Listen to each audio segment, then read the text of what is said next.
This is Frontosa cichlids amore. Behind me you see Herman right there. Herman's looking great, Changer's looking great, and I'm going to come up with a bold prediction. If they don't breed today, they'll breed within the next 2 weeks. Stay tuned for this video and let me tell you how I'm getting to breed so soon after my prediction. And it could even be today. And let me tell you how it's going to be going on. So stay tuned for this video. Okay, for a while I had a darter fish in there. When I say a darter fish, it was just a peacock cichlid. And that peacock cichlid made Changer want to, protect her territory, protect her caves, kind of be more dominant. And she was dominant over the peacock. Now look at the colors coming out. Now what's changed about Changer and Herman? Besides her, becoming more bold and being more territorial, I did take out the darter fish, the peacock, and I'm allowing them to start doing their breeding activities. Now they're both flirting with each other. Changer will come over to the cave you see Herman going into. Then Herman will come over here to these caves where Changer's at. And he'll do some flirting over here. Now if you notice the coloration of Changer, the whites are looking really good. Doing great. You see Herman over here wanting to come out more and flirt with Changer. So what do I attribute this to? What is causing them to want to breed? Well, to get fish to breed, they need some size onto them, some health. And what have I done to increase that? Well, I've changed the food to my favorite breeding food for Frontosas, and that is artificial crab meat. Now you see here, I do have some light coming in. I have half the aquarium where the sunlight's coming in. I don't know if that's played into the fact of how they've been acting more healthy and so forth. Also, I used to have an algae scrubber on top of the aquarium right here. The light, that's an algae scrubber. But now I've moved it to the side, you see right here, and it goes and it takes up more space for the algae to grow, and it does a better job of growing the algae 24 hours a day. So that, I think, has played a good role in the water quality for these fish to get ready to breed. It's looking really good. Now, in this video, I'm going to show you some feeding action of the artificial crab meat. Now, normally I'll wait a few days after feeding them, but today I'm going to feed them, and I just fed them yesterday. So we'll see how they eat, even though it's just been one day. Because normally they don't eat too good the second day after eating so much protein, but we'll see. Now, not only is the coloration of both fish looking really good, but I can say they're going from each fish's cave. Changer will go to Herman's cave. Herman will go to Changer's cave.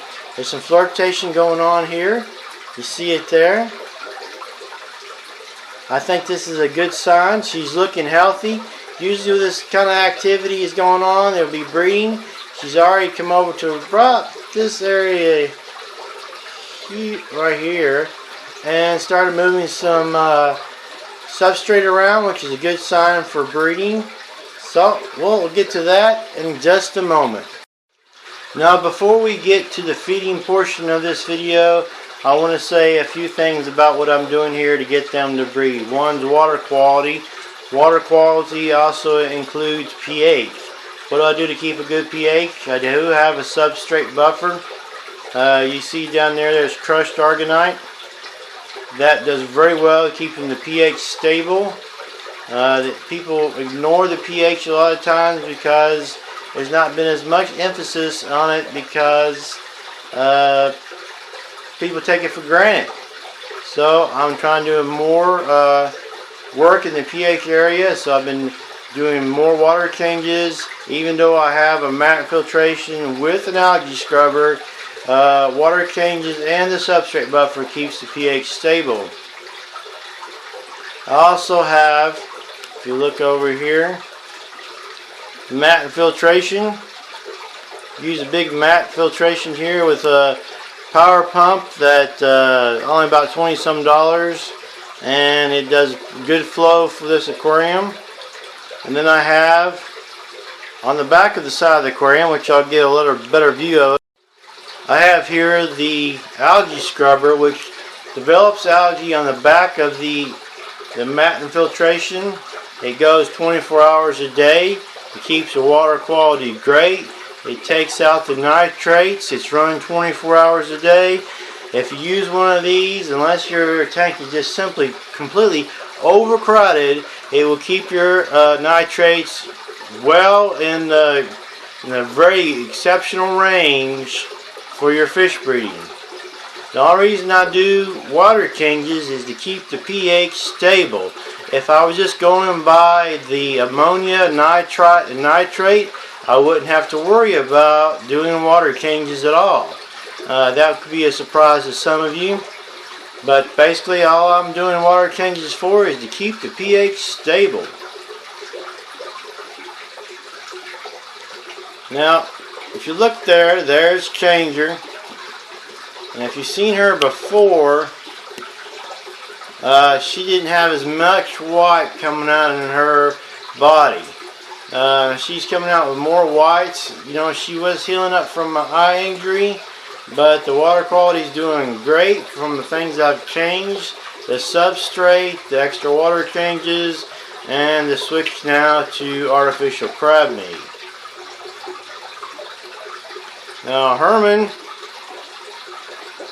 has been doing good. He likes the fact that there's not other fish bothering him. When he was in the colony, he had to constantly kind of prove his chiefdom. He had to prove that he was in charge. In this aquarium, he's definitely in charge, and he likes it. Now, eventually these two will go into a bigger aquarium at one time.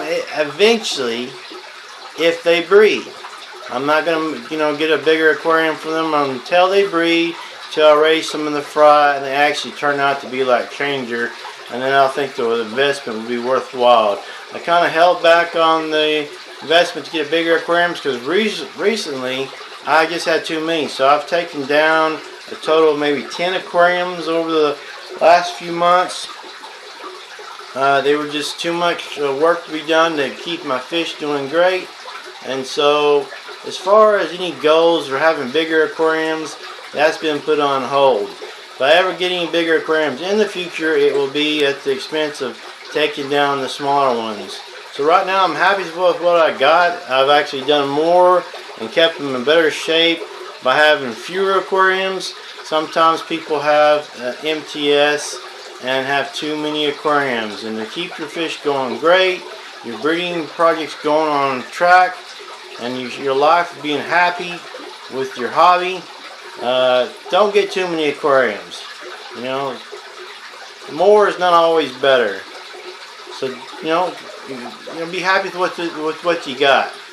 Remember, the artificial crab meat's what's going to get these to breed. So let's take a look at the feeding action of these fish. As you see here, Herman's waiting for some food, so I'm going to take care of him and put in some crab meat. You can get crab meat at most of your grocery stores and different places from around the world.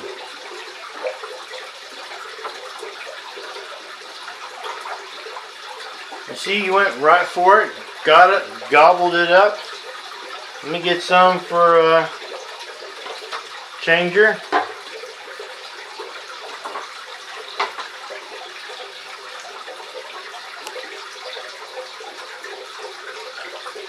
Changer is moving around to get it out.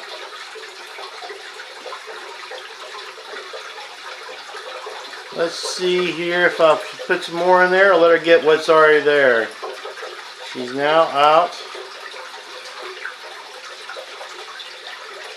There's Herman getting some more.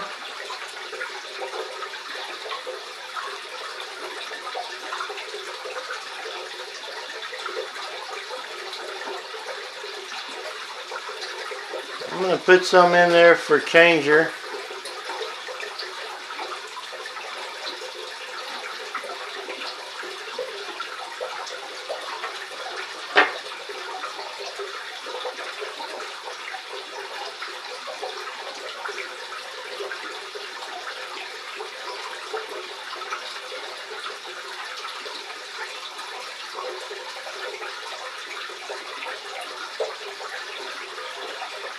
Now see how good Changer's looking? She's looking really good. Her eye is healed up. It's actually hard to tell that it's missing on one side. Let me put a little bit more in there for her.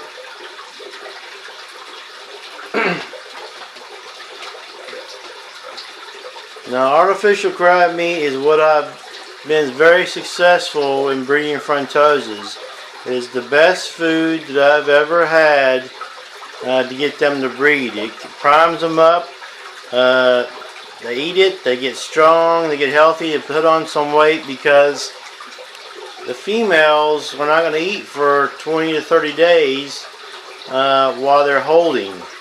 So they have to have some excess food storage, and the best way I found to do that is by feeding them artificial crab meat, because they do love it.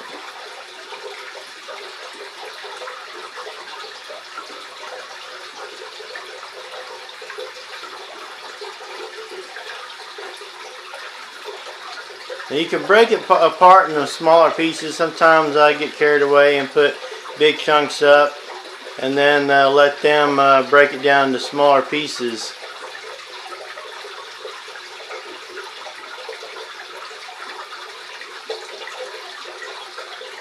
Now your plecos will eat some of the, if you have plecos or catfish or any other type of scavenger in your aquarium, will eat any excess crab meat that's left in there, but it's pretty easy to take out any that's left after their feeding time is over with.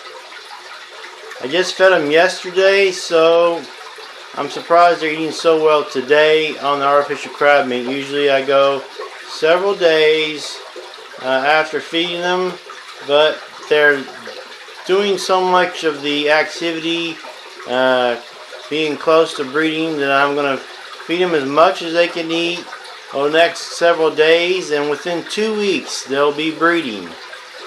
That is my prediction. It's a bold prediction. It's a bold Frontosa prediction for them to be breeding in 2 weeks. It will make a big event for my channel, ongoing, because other Frontosas coming from Changer could look just like her, and having black widows in a big colony aquarium would be very exciting for me as well as for my viewers. Thanks again for watching Frontosa cichlids and more. Remember, crab meat will get your Frontosas to breed, and in 2 weeks these suckers here will be breeding. So wait for the big results coming up on Frontosa cichlids and more.